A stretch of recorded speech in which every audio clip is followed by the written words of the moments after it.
8. ročník bratislavského maratónu by sa pokojne mohol premenovať na Mrazitón. Aj keď podľa dátumu už máme na Slovensku jar, nedeľnejšie počasie malo úplne iný charakter. A to sa potom odrazilo aj pri výbere športového oblečenia. Niekomu ani mráz nevadí a na trať sa vždy vydá v ľahkom bežeckom oblečení. Maďar Attila Kováč bol však skôr výnimkou.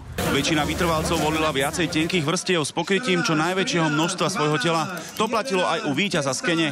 V takej zime som ešte nebežal, ani taký naobliekaný. Dosť svojsky poňal výber pokrývky hlavy Čech Michal Kováč, víťaz kategórie na 40 rokov a v celkovom poradí 6. Rekordy síce nikto čakať nemohol, no aj nepríjemné mrazivé počasie sa napokon vydržať dalo. Čakal som, že to bude horšie, aj tá zima sa dala celkom prežiť, aj to sníženie. Napokon pre drvivú väčšinu účastníkov nebol najdôležitejší čas, ale zdolanie veľkej výzvy v podobe zvládnutia jednej z najťažších športových disciplín.